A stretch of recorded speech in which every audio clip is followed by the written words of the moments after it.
السلام علیکم لسنرز۔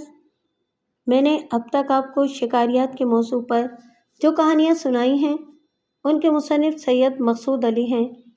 اگلی کہانی آپ کی سماعتوں کی نظر کرنے سے پہلے میں سید مقصود علی کا تعارف کرانا چاہوں گی۔ آپ پارٹیشن سے پہلے بڑے شکاریوں میں شمار کیے جاتے تھے۔ آپ نے انگریز شکاریوں کے ساتھ بھی شکار کھیلا، بلکہ اس وقت کے نوابین کے ساتھ بھی شکار کھیلا اور انہی کے ساتھ بیرون ملک بھی شکاری مہمات پر گئے، اور آپ کی انہی شکاری مہمات کی رویداد بھی کتابی شکل میں موجود ہے۔ تو آئیے ان کی ایک نئی کہانی سنتے ہیں۔ جنگل کی سہانی صبح۔ فطرت کا وہ سارا حسن اپنے اندر سمیٹے ہوئے ہوتی ہے جس کا لطف وہی لوگ اٹھا سکتے ہیں جنہوں نے کبھی اس کی روح پرور فضا میں کچھ وقت گزارا ہو، اور وہ ایڈونچر کے شوقین شکاریوں کے سوا کون ہو سکتے ہیں؟ الگ صبح بیدار ہونا، جب ایسا لگتا ہے کہ گویا فطرت نے سحر پھونک دیا ہو۔ یہ سحر اس وقت ٹوٹتا ہے جب چرند پرند بھانت بھانت کی بولیاں بولنے لگتے ہیں۔ چڑیوں کی چہچہاہٹ سے پورا جنگل گونجنے لگتا ہے۔ کہیں کوئل کی کوک، کہیں پپیہے کی پی کہاں اور کہیں ٹیٹری کی ٹیں ٹیں ٹیں۔ درختوں کی شاخوں پر بیٹھے ہوئے بندروں کی یاؤ پاؤ سے ایک سما سا بندھا رہتا ہے۔ لیکن جنگل کا ایک دوسرا رخ بھی ہے جو بہت ہی بھیانک ہے۔ ایسا لگتا ہے کہ جیسے جنگل انسانی جانوں سے اپنے حسن کا خراج وصول کرتا ہو۔ اپنے محفوظ گھروں میں رہنے والے اس عدم تحفظ کا اندازہ بھی نہیں کر سکتے جو افریقہ کے اندرونی حصوں کے باشندے اپنے غیر محفوظ گھروں میں محسوس کرتے ہیں۔ عدم تحفظ کے اس احساس کا سبب خاص کر کوئی آدم خور شیر ہی ہوتا ہے، ورنہ کوئی بھی جنگلی جانور سیاہ فام باشندوں کے دلوں میں اتنی دہشت نہیں بٹھاتا۔ ظاہر ہے اس کی وجہ بھی ہے۔ ان گاؤں میں دور دراز جنگلوں کے عین قلب میں، جہاں کبھی کسی سفید فام کا گزر نہیں ہوتا، ہر سال سینکڑوں نہیں ہزاروں باشندے اس درندے کا لقمہ بن جاتے ہیں۔ اس طرح کے تقریباً تمام واقعات میں آدم خور شیر اپنی مدت پوری کر چکا ہوتا ہے۔ اس کی جوانی ڈھل چکی ہوتی ہے، طاقت، تیزی اور پھرتی ساتھ چھوڑ چکی ہوتی ہے، اور غذا کے لیے جنگلی جانوروں کو پکڑنا اس کے لیے بہت مشکل ہو جاتا ہے۔ لہٰذا وہ انسانوں کو مار کر اپنا پیٹ بھرنے لگتا ہے، کیونکہ ان کا شکار آسان ہوتا ہے۔ لگتا ہے کہ وہ اچھی طرح جانتا ہے کہ لوگ اس سے ڈرتے ہیں اور اس کے حملے کے آگے بے بس ہو جاتے ہیں۔ لہٰذا جب وہ بھوکا ہوتا ہے بہت زیادہ، اور آسانی سے کوئی شکار بھی اس کے ہاتھ نہیں آ رہا ہوتا، تو وہ رات کے اندھیرے میں کسی غریب کی کٹیا میں گھس جاتا ہے۔ پورے مشرقی اور وسطی افریقہ میں یہ بات وہاں کے باشندوں کے دل و دماغ میں سختی سے بیٹھی ہوتی ہے کہ یہ آدم خور شیر دراصل گاؤں کے سردار یا علاج کرنے والے عطائیوں کا تناسخ ہے، جنہیں لوگوں نے ان کی پچھلی زندگی میں جب وہ انسان تھے بہت تنگ کیا تھا۔ مجھے ذاتی طور پر ایسے بے شمار واقعات کا عملی تجربہ ہوا ہے جن میں سے بعض بہت ہی اندھوناک اور ناقابل فراموش ہوتے ہیں۔ ایسے ہی چند واقعات میں آپ کو سنانا چاہتا ہوں۔ تنزانیہ میں چند سال پہلے میں لوہان یا ڈونڈی کے علاقے میں شکار کی مہم پر تھا، جو لوویکو دریا کی ایک شاخ ہے۔ چونکہ یہ پورا علاقہ پہاڑی ہے اور بے حد گھنا جھاڑیوں اور سرسبز گھاٹیوں سے بھرا ہوا ہے، لہٰذا یہ شیروں کی بہترین پناہ گاہ ہے۔ اس وقت آدم خور شیر وہاں کے باشندوں کو ان علاقوں میں برابر ہلاک کر رہے تھے۔ ایک دن اسی علاقے میں واقع ایک گاؤں میں ایک ایسا بھیانک واقعہ پیش آیا جس کی یاد میرے ذہن میں آج بھی تازہ ہے، اور اس سے ظاہر ہوتا ہے کہ جب درندوں کے بادشاہ کو انسان کا گوشت منہ لگ جائے تو وہ کتنا غضبناک اور نڈر ہو جاتا ہے۔ میرے وہاں پہنچنے سے ایک دن پہلے گاؤں کی ایک عورت کا شوہر فوت ہو گیا تھا۔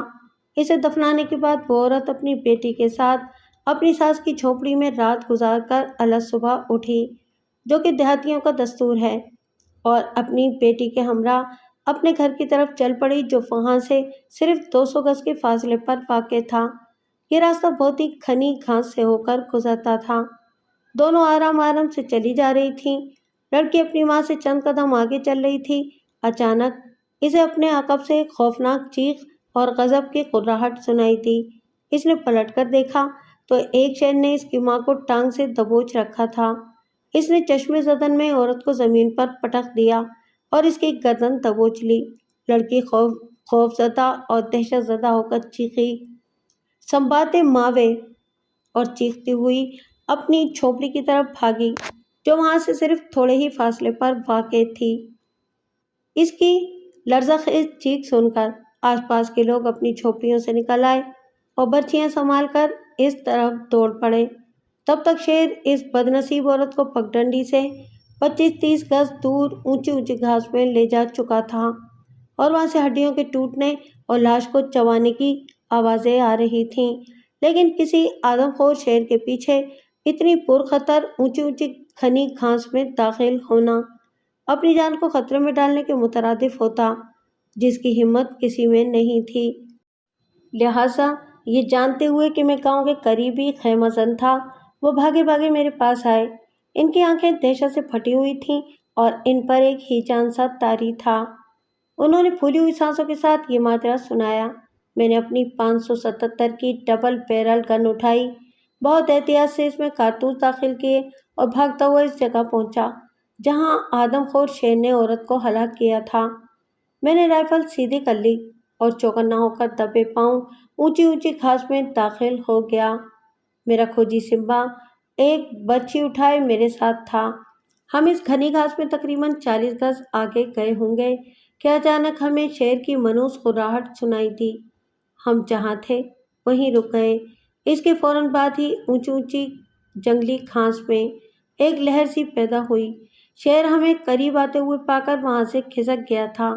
ہم قدم قدم پھونک پھونک کر رکھتے ہوئے آگے بڑھنے لگے اور جائے وقوع پر پہنچ گئے جہاں شیر اپنے شکار کو کھاتے ہوئے رک گیا تھا۔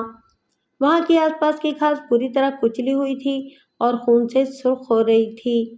حیرت انگیز بات یہ تھی کہ آدم خور شکار اپنے شکار کو چھوڑ کر نہیں بھاگا تھا بلکہ اسے گھسیٹ کر اپنے ساتھ لے گیا تھا۔ اس کا مطلب یہ تھا کہ وہ نہ صرف بہت بھوکا بلکہ نہایت نڈر اور چالاک بھی تھا۔ اب ہر طرف ایک گہرا سناٹا تھا، کہیں سے بھی کوئی آواز سنائی نہیں دے رہی تھی، صرف ہواؤں کی سرگوشیاں ہی تھیں۔ ہم یہ جانتے ہوئے کہ وہ زیادہ دور نہیں گیا ہوگا، نہایت احتیاط سے ایک ایک قدم رکھتے ہوئے آگے بڑھتے رہے۔ میں حد درجہ چوکس تھا اور اسے گولی مارنے کے لیے بالکل تیار تھا۔ ہم تھوڑی ہی دور گئے تھے کہ ہمیں ایک دل خراش منظر دیکھنے کو ملا۔ وہ ایک عورت کی آدھی کھائی ہوئی لاش تھی۔ اس کی موت فوری واقع ہو گئی ہوگی کیونکہ اس درندے نے اس کی گردن کو پیچھے سے دبوچا تھا۔ ہم لاش کو جوں کا توں چھوڑ کر اس کا تعاقب کرنے لگے۔ ہم صرف چند گز آگے بڑھتے اور رک جاتے کیونکہ ہمیں توقع تھی کہ کسی بھی لمحہ اس درندے سے ہمارا آمنا سامنا ہو سکتا تھا۔ اچانک کچھ فاصلے سے ایک غضبناک دھاڑ سنائی دی۔ ہم فوراً رک گئے۔ اگلے ہی لمحے مجھے اس بھاگتے ہوئے درندے کی ایک جھلک دکھائی دی، لیکن یہ لمحہ اتنا مختصر تھا کہ گولی نہیں چلائی جا سکتی تھی۔ میں نے مزید آگے بڑھنے سے پہلے سمبا سے کہا کہ وہ ہماری داہنی طرف والے چند گز کے فاصلے پر واقع کسی بھی درخت پر چڑھ کر جائزہ لے کہ آگے کس طرح کا منظر ہے۔ وہ ایک درخت پر چڑھ گیا اور اوپر سے جائزہ لے کر چند ہی سیکنڈ میں نیچے آ گیا۔ اس نے بتایا کہ ہم سے صرف 30 گز آگے ایک کھلی ہوئی جگہ تھی جسے مقامی باشندوں نے ایک باغ بنانے کے لیے زمین کو ہموار کیا تھا۔ اس کے عقب میں بہت گھنی جھاڑیوں والا علاقہ تھا۔ اب ہمیں یقین ہو گیا کہ شیر اونچی اونچی گھاس والے علاقے سے نکل کر ان جھاڑیوں میں جا گھسا تھا، لہٰذا ہم تیزی سے قدم اٹھانے لگے۔ اچانک سمبا نے سرگوشی کی، "گوانا، مجھے گھاس کی سرسراہٹ سنائی دی ہے اور میرا خیال ہے کہ وہ ابھی ابھی گھاس سے نکل کر اس کھلی ہوئی جگہ کی طرف بھاگا ہے اور ان جھاڑیوں کی راہ لے رہا ہے۔ اگر ہم تیزی سے قدم اٹھائیں تو اس کھلی ہوئی جگہ پہنچ جائیں گے اور آپ کو اس کو نشانہ بنانے کا ایک اچھا موقع مل جائے گا۔" ہم بھاگتے ہوئے اونچی اونچی گھاس سے نکلے اور عین وقت پر دیکھا کہ وہ اس کھلی ہوئی جگہ کو عبور کر کے ان گھنی جھاڑیوں میں داخل ہونے ہی والا تھا۔ میں نے بڑی عجلت میں اس کا نشانہ لیا اور فائر کر دیا۔ گولی نشانے پر لگی اور وہ لڑھکنے لگا۔ لیکن اگلے ہی لمحے وہ ایک بار پھر اٹھ کھڑا ہوا اور ان جھاڑیوں میں غائب ہونے ہی والا تھا کہ میں نے دوسرا فائر جھونک دیا، لیکن بدقسمتی سے یہ نشانہ خطا گیا۔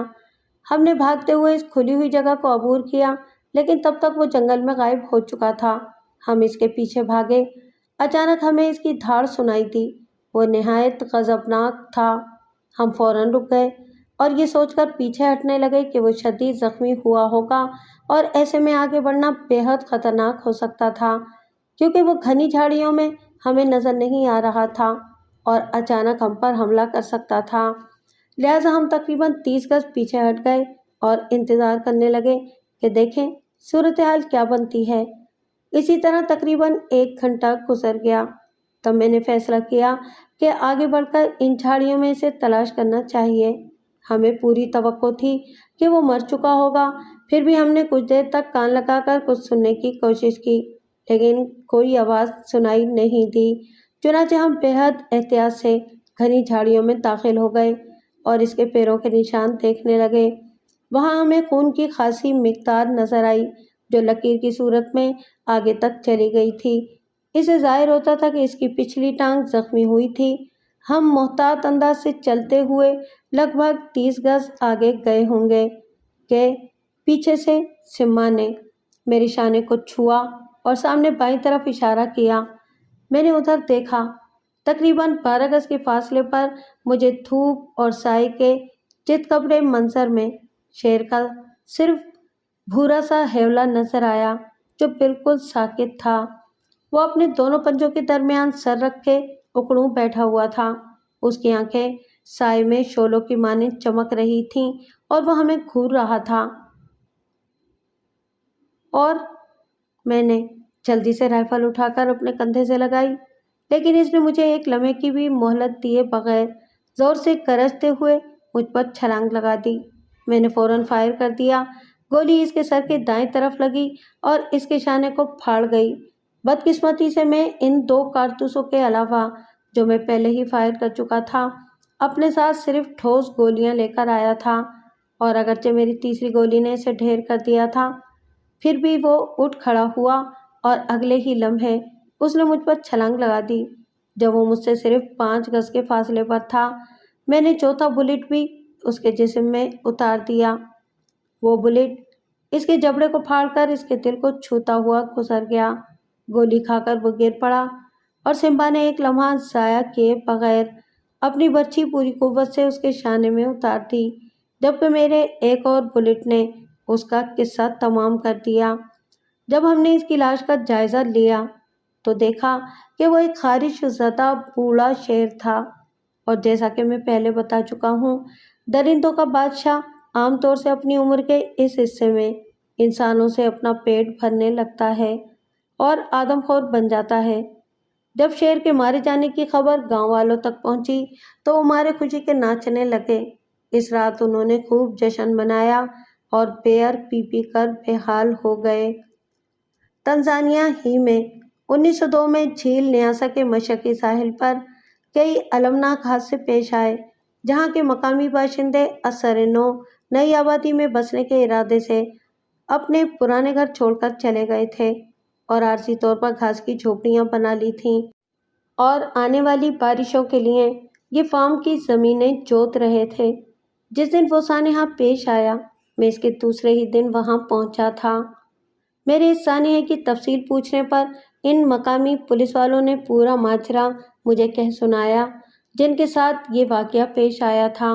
اس رات وہ 5 سپاہی ایک جھوپڑی میں سو رہے تھے کہ تقریباً 3 بجے ایک ہلکی سی غراہٹ سے ایک کی آنکھ کھل گئی، پھر کسی چیز کے ٹوٹنے کی زور کی آواز سنائی دی۔ اسے فوراً کسی آدم خور کی موجودگی کا احساس ہو گیا۔ اس نے جلدی سے اپنے ساتھیوں کو جگایا۔ وہ سب اپنی رائفلیں اٹھا کر جھوپڑی سے باہر آ گئے اور غور سے سننے لگے تاکہ اس آواز کی تصدیق ہو سکے جو ان کے ساتھی نے سنی تھی۔ رات کے سناٹے میں ایک ہلکی سی کرا سنائی دی۔ وہ کرا تقریباً 50 گز کے فاصلے پر واقع ایک جھوپڑی سے آئی تھی جہاں ایک عورت اپنے بچے کے ساتھ سو رہی تھی۔ وہ لوگ خاموشی سے اس جھوپڑی کے قریب پہنچ گئے اور واضح طور پر جھوپڑی کے اندر سے ہڈیوں کے ٹوٹنے اور چبانے کی آوازوں نے ان کے شبے کی تصدیق کر دی۔ کوئی آدم خور شیر اس جھونپڑی میں گھس گیا تھا اور اس عورت کو کھا رہا تھا۔ سپاہی اس جھونپڑی پر اندھا دھند گولیاں برسانے لگے کہ شاید کوئی گولی اس درندے کا کام تمام کر دے، اور پھر رک کر اس آدم خور کے باہر نکلنے کا انتظار کرنے لگے۔ لیکن جب وہ نمودار نہیں ہوا اور جھونپڑی میں بدستور خاموشی چھائی رہی، تو وہ اس نتیجے پر پہنچے کہ یا تو آدم خور مارا گیا تھا یا پھر اندر ہی گھات لگا کر بیٹھا ہوا تھا کہ جیسے ہی کوئی اندر داخل ہونے کی جرات کرے وہ اس پر چھلانگ لگا دے۔ کچھ دیر تک شیشو پنج میں مبتلا رہنے کے بعد انہوں نے کوئی خطرہ مول نہ لینے کا فیصلہ کرتے ہوئے جھونپڑی کے باہر ڈھیر ساری خشک گھاس جمع کی اور اس میں آگ لگا دی اور جلتی ہوئی گھاس جھونپڑی کی چھت پر پھینک دی۔ خشک گھاس کی چھت نے فوراً آگ پکڑ لی اور دیکھتے ہی دیکھتے پوری جھونپڑی شعلوں میں گھر گئی۔ جب جھونپڑی جل گئی اور شمع بجھ گئے تو مشرق سے پو پھٹ رہی تھی۔ پھر سورج کی کرنوں نے ان پر حقیقت واضح کر دی۔ جھونپڑی میں اب بھی کہیں کہیں انگارے دہک رہے تھے اور ان میں ایک شیر، ایک عورت اور ایک بچے کی جلی ہوئی لاشوں کی باقیات نظر آ رہی تھیں۔ شیر کو صرف ایک گولی لگی تھی جو اس کے دل کے آر پار ہو گئی تھی اور غالباً اس کی موت فوری واقع ہو گئی تھی، جبکہ عورت کو 3 گولیاں لگی تھیں، لیکن وہ پہلے ہی ہلاک ہو چکی تھی کیونکہ شیر نے اسے بری طرح چبا ڈالا تھا۔ بچے کی کھوپڑی ٹوٹی ہوئی تھی، شیر نے پنجہ مار کر اس کی کھوپڑی توڑ ڈالی تھی۔ مشرقی افریقہ میں سلطان لینڈ ڈوکا کا علاقے میں جب میں پہنچا تو میں نے ایک عجیب بات دیکھی۔ میں نے دیکھا کہ وہاں کے مقامی باشندے ہمیشہ 2 یا 3 کی ٹولیوں میں مسلح ہو کر گھومتے پھرتے نظر آئے تھے۔ یہ بات مجھے عجیب لگی تھی اور میرے تجسس کو ہوا دینے لگی تھی۔ ایک دفعہ میں نے سلطان لینڈ ڈوکا سے اس کی وجہ پوچھی تو اس نے مجھے بتایا کہ اس کے لوگ آدم خور شیروں سے خوف زدہ ہیں۔ ایک آدم خور نے برسات کے موسم میں 15 افراد کو ہلاک کر دیا تھا۔ اس کا کہنا تھا کہ وہ درندہ تواتر سے کسی ایک گاؤں میں داخل نہیں ہوتا تھا، بلکہ کبھی کسی گاؤں میں تو کبھی میلوں دور کسی اور گاؤں میں نمودار ہوتا تھا۔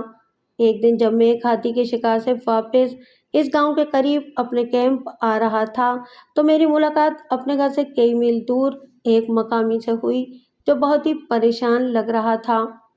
میں نے وجہ پوچھی تو اس نے بتایا کہ پچھلے دن سے پہر میں ایک شیر نے اس کے بھائی اور اس کی 2 بیویوں کو اس وقت ہلاک کر دیا تھا جب وہ ایک گاؤں سے دوسرے گاؤں جا رہے تھے۔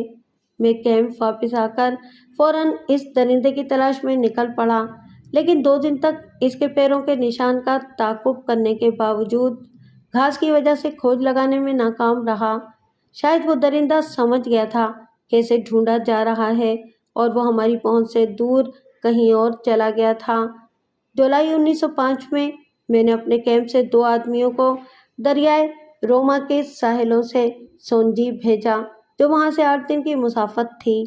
راستے میں انہوں نے تقریباً 30 میل کا سفر طے کرنے کے بعد ایک گاؤں ربا میں رات گزارنے کا فیصلہ کیا۔ وہاں کے باشندوں نے انہیں بتایا کہ حال ہی میں آدم خور شیروں نے 9 آدمیوں کو مار ڈالا ہے۔ وہ دونوں حیا اور ماتبا رات میں ایک جھونپڑی میں ساتھ سوئے جس کے وسط میں انہوں نے ایک بڑا سا الاؤ روشن کر دیا تھا۔ ماتبا الاؤ کی ایک طرف اور حیا الاؤ کی طرف دروازے کے بالکل قریب لیٹا ہوا تھا۔ سونے سے پہلے انہوں نے آدم خور سے بچنے کے لیے ہر طرح کی تدبیر اختیار کر لی تھی اور دروازے کو جتنی مضبوطی سے بند کر سکتے تھے کر دیا تھا۔ رات کے تقریباً 3 بجے جھونپڑے کا دروازہ ایک دھماکے سے کھل گیا اور اس سے پہلے کہ ان میں سے کوئی کچھ سمجھ پاتا کہ ہوا کیا تھا، ایک شیر نے حیا کو ٹانگوں سے پکڑا اور اسے جھونپڑے سے باہر گھسیٹنے لگا۔ دھماکے کی آواز سے ماتبا کی آنکھ کھل گئی تھی۔ اس نے اپنی رائفل اٹھائی اور اس درندے پر فائر کر دیا۔ خوش قسمتی سے اس کی گولی درندے کے دل کے قریب پیوست ہو گئی۔ اس نے حیا کو فوراً چھوڑ دیا اور اطراف میں پھیلے ہوئے جنگل میں غائب ہو گیا۔ صبح ہونے پر گاؤں والوں کو اس کی لاش جھونپڑے سے کوئی 75 گز کے فاصلے پر پڑی ہوئی ملی اور وہ ایک خارش زدہ بوڑھی شیرنی ثابت ہوئی۔ حیا کی ٹانگ کے زخم کو گرم پانی سے اچھی طرح دھونے کے بعد وہاں کے لوگ اسے اٹھا کر میرے کیمپ لے آئے۔ میں نے فوراً اسے نہلایا اور خون میں زہر پھیلنے سے روکنے کے لیے اس کے زخم میں انجیکشن لگایا۔ ان احتیاطی تدابیر کی وجہ سے اس کا زخم بھرنے لگا اور وہ 6 ہفتے میں چلنے پھرنے کے قابل ہو گیا۔ اس واقعے کے 2 سال بعد مجھے اس گاؤں کے سردار سے ملنے کا اتفاق ہوا۔ اس نے مجھے بتایا کہ اس دوران اس کے گاؤں میں پھر کبھی شیر کے حملے کا کوئی واقعہ پیش نہیں آیا تھا، جس سے یہ ثابت ہوتا تھا کہ جو شیرنی ماتبا کی گولی سے ہلاک ہوئی تھی، دراصل وہی اس گاؤں کے 9 افراد کی ہلاکت کا باعث بنی تھی، اور اس کی ہلاکت کے بعد گاؤں کو سکون لوٹ آیا تھا۔ چند سال پہلے جب میں بنگلہ دریا کے علاقے میں حسب سابق ہاتھیوں کے شکار کی مہم پر تھا، میں نے سنا کہ شیروں نے اس علاقے میں تباہی مچا رکھی تھی۔ اس نے اچھی خاصی تعداد میں لوگوں کو ہلاک کر دیا تھا۔ میں نے وہاں کے بوڑھے لوگوں سے معلومات حاصل کی تو انہوں نے مجھے بتایا کہ 5 برسوں میں شیروں نے 30 سے زیادہ افراد کو مار ڈالا ہے۔ وہ جھونپڑیوں میں گھس کر اپنے شکار کو دبوچ لیتے تھے۔ تقریباً 12 سال پہلے جب میں وسطی افریقہ میں شاید دریا کے بالائی علاقے میں تھا تو آدم خور شیر کا ایک اور واقعہ میرے علم میں آیا۔ میں اپنے خیمے میں بیٹھا ہوا تھا کہ میرا ایک آدمی جسے میں 2 دن پہلے فارغ کر چکا تھا بھاگا بھاگا میرے پاس آیا۔ وہ ہسٹریائی انداز میں چیخ رہا تھا، شیر میری ماں، شیر میری ماں۔ میں نے اس سے کہا کہ پہلے وہ پرسکون ہو جائے اور پھر مجھے بتائے کہ ماجرا کیا تھا۔ اس نے بتایا کہ کئی شیروں نے اس کی ماں، بیوی اور 2 بچوں کو مار ڈالا ہے اور اس کے گھر پر قبضہ جما لیا ہے۔ میں نے سوچا کہ شدت غم سے یہ اپنے حواس کھو بیٹھا ہے اور واقعے کو بڑھا چڑھا کر پیش کر رہا ہے، لیکن پتہ چلا کہ معاملہ تو واقعی بہت سنگین تھا۔ میں نے اپنی رائفل اٹھائی اور تیزی سے اسی جھوپڑے کی طرف روانہ ہو گیا جو وہاں سے لگ بھگ 1 میل کے فاصلے پر واقع تھا۔ وہاں پہنچا تو کچھ مقامیوں کو انتہائی اضطراب کے عالم میں پایا جو اس جھوپڑے کے دروازے کے پاس جمع ہو گئے تھے۔ ان کی زبانی معلوم ہوا کہ میرے آدمی کی بیوی اپنے سب سے چھوٹے بچے کو اپنی پیٹھ پر بٹھائے جیسا کہ وہاں کا دستور تھا، جھوپڑے کے باہر بیٹھی آٹا پیس رہی تھی، جبکہ اس کے ماں اور دوسرے بچے جھوپڑے کے اندر تھے کہ اچانک ایک شیر کوئی آواز یا آہٹ پیدا کیے بغیر وہاں نمودار ہوا اور بچے پر جھپٹا۔ بچہ زمین پر گر گیا۔ شیر نے فوراً ماں کو گردن سے دبوچ لیا اور گھسیٹ کر کھلیان میں لے گیا جہاں باجرے کی فصل کٹ کر رکھی ہوئی تھی اور کھانے لگا۔ اس کے چند ہی لمحوں کے بعد ایک اور شیر نمودار ہوا اور وہ بھی اس میں شامل ہو گیا۔ یہ سارا ہیبت ناک اور روح فرسا منظر ان لوگوں کی نظروں کے سامنے پیش آ رہا تھا جو جھوپڑے کے اندر تھے، لیکن وہ اس قدر دہشت زدہ تھے کہ نہ تو وہاں سے بھاگ سکتے تھے اور نہ ہی چیخ کر مدد کے لیے عورت کے شوہر کو پکار سکتے تھے جو وہاں سے صرف 200 گز کے فاصلے پر دریا کے کنارے مچھلیاں پکڑ رہا تھا۔ جب شوہر لوٹا تو اس کی نظروں کے سامنے ایک نہایت ہی بھیانک اور لرزہ خیز منظر تھا۔ اس کے سب سے چھوٹے بچے کی لاش دروازے پر پڑی تھی جس کی کھوپڑی چبائی ہوئی تھی، اور کچھ ہی فاصلے پر 2 شیر اس کی بیوی کو کھا رہے تھے اور غرا رہے تھے۔ یہ دل دہلا دینے والا منظر دیکھ کر وہ بھاگتا ہوا میرے پاس آیا تھا اور مجھ سے مدد کی درخواست کی تھی۔ اس کی غیر موجودگی میں کچھ مقامی چیخ و پکار سن کر بھاگتے ہوئے میں وہاں پہنچا تو شیر اپنے شکار کو چھوڑ کر جھاڑیوں میں غائب ہو گئے۔ اس جگہ پہنچ کر میں فوراً کھلیان کی طرف بھاگا۔ وہاں اس بدنصیب عورت کی لاش کے باقیات اناج کی ڈھیری پر پڑے تھے۔ میں ایک لمحہ ضائع کیے بغیر اپنے 2 آدمیوں کے ہمراہ ان شیروں کے تعاقب میں روانہ ہو گیا۔ ہم اگرچہ شام ڈھلے تک ان کے پیروں کے نشان ڈھونڈنے کی کوشش کرتے رہے لیکن ہمیں ان کی ایک جھلک بھی نظر نہیں آئی، لہٰذا ہم واپس گاؤں آ گئے۔ میں نے مقامیوں کو مشورہ دیا کہ عورت کی بچی کچی لاش کو جوں کا توں پڑا رہنے دو۔ ممکن ہے کہ وہ درندے رات کے اندھیرے کا فائدہ اٹھا کر اپنے چھوڑے ہوئے شکار کو کھانے دوبارہ آئیں اور ہمیں ان سے انتقام لینے کا موقع مل جائے۔ چنانچہ میں نے ایک درخت پر آرام دہ مچان بنایا اور رائفل تھام کر بیٹھ گیا۔ وہ ایک چاندنی رات تھی۔ میں بے حد چوکس اور گولی مارنے کے لیے بالکل تیار تھا۔ سارا منظر میری نظروں کے سامنے تھا، لیکن پوری رات گزر گئی۔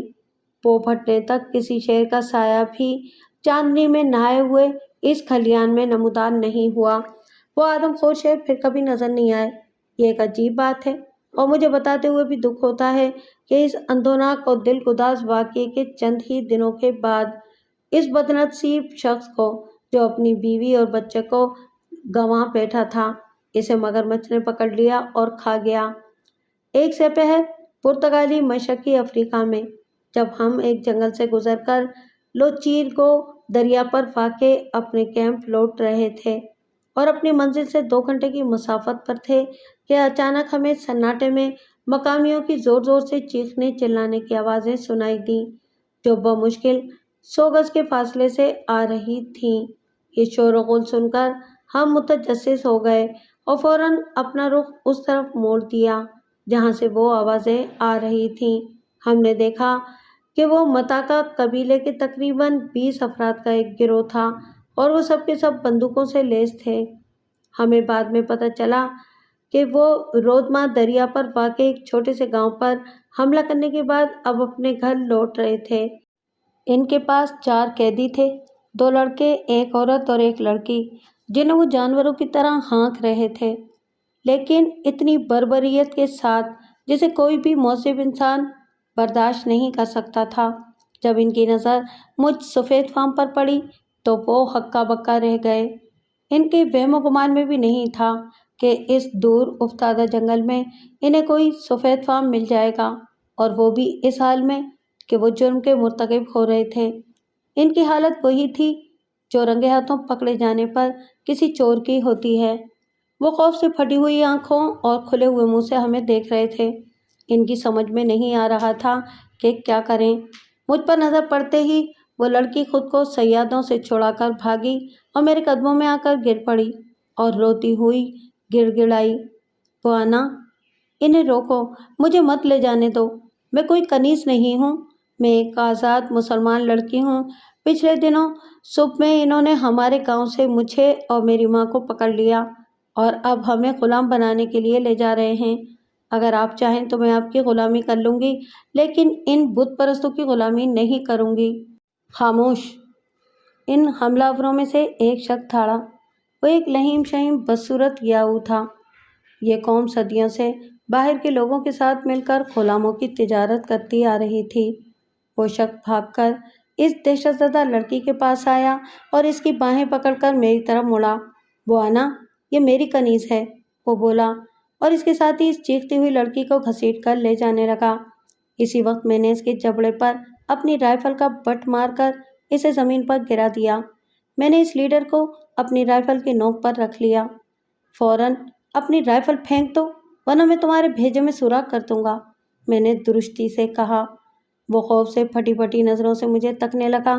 میرے لہجے کی سختی اور جارحانہ انداز نے اسے اچھی طرح سمجھا دیا تھا کہ میں کسی ہچکچاہٹ کے بغیر وہ کر گزروں گا جو میں نے کہا تھا۔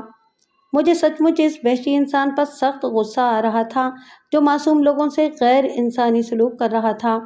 اس نے بے چونہ چرا میری ہدایت پر عمل کرتے ہوئے اپنی گن زمین پر رکھ دی اور میرے آدمیوں کی طرف دیکھ کر پوچھنے لگا کہ میں کس قبیلے سے ہوں۔ میرے آدمیوں نے اسے بتایا کہ میں انگلش مین ہوں۔ یہ سنتے ہی اس کا رویہ بالکل بدل گیا۔ اس کی ساری اکڑ اور سرکشی ایک دم سے غائب ہو گئی۔ اس نے اٹھ کر نہایت ہی دوستانہ انداز میں میری پذیرائی کی۔ "یاہو، بوانا، یعنی کہ آقا، آپ کیسے ہیں؟" پھر مڑ کر اپنے آدمیوں کو بتانے لگا کہ میں پرتگالی نہیں، انگریز ہوں۔ "اپنے ہتھیار نیچے رکھ دو اور انہیں سلوٹ کرو." اس نے انہیں ہدایت کی۔ سوائے ایک کے سب نے اپنے ہتھیار زمین پر رکھ دیے۔ زمین پر ہتھیار نہ رکھنے والا شخص الگ ہٹ کر کھڑا ہو گیا اور اس نے اپنے لیڈر کی ہدایت پر عمل کرنے سے گریز کیا۔ یہ دیکھ کر میرا کھوجی سمبا دوڑ کر اس کے پاس پہنچا اور اس کی بندوق چھین لی، پھر بڑی مہارت سے ایک داؤ لگا کر اسے زمین پر دے پٹکا۔ یہ سب کچھ پلک جھپکتے ہوا تھا اور وہ شخص چاروں شانے چت پڑا تھا۔ "اب میں سب سے مخاطب ہوا، ہم باتیں کریں گے." اتنا کہہ کر میں اس لڑکی کی طرف مڑا جو اب اپنے پیروں پر کھڑی ہو چکی تھی۔ "تم ٹھیک ٹھیک بتاؤ کہ کیا واقعہ پیش آیا تھا؟ پچھلی صبح پو پھٹے ان لوگوں نے میرے چھوٹے سے گاؤں پر حلہ بول دیا تھا جہاں صرف 4 جھونپڑیاں ہیں," وہ بیان کرنے لگی۔ "اتفاق سے میرا باپ اپنے دوستوں سے ملنے پہاڑیوں پر گیا ہوا تھا اور گاؤں کے سب لوگ بیئر پینے کئی میل دور ایک گاؤں گئے ہوئے تھے۔ گاؤں میں صرف میں، میری ماں اور یہ 2 لڑکے تنہا رہ گئے تھے کہ ان لوگوں نے ہلہ بول دیا اور ہماری بے بسی سے فائدہ اٹھاتے ہوئے ہمیں پکڑ لیا اور ہانکتے ہوئے لے کر چلنے لگے۔ ہم کل صبح سے کہیں رکے بغیر مسلسل پیدل چلتے رہے ہیں۔ میری ماں بیمار ہے اور مجھے ڈر ہے کہ مسلسل پیدل چلنے کی وجہ سے یہ کہیں مر نہ جائے۔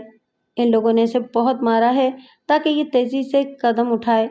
اگرچہ ہم سب آزاد ہیں اور مسلمان ہیں، لیکن یہ لوگ ہمیں غلام بنانا چاہتے ہیں، اور یہ شخص جسے تم نے ابھی مار کر زمین پر گرایا ہے، مجھے اپنی بیوی بنانا چاہتا ہے۔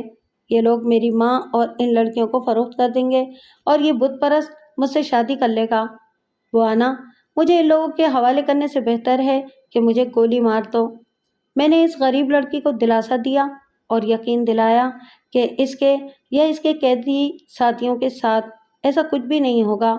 پھر میں متاکا کے ان آدمیوں کی طرف متوجہ ہوا۔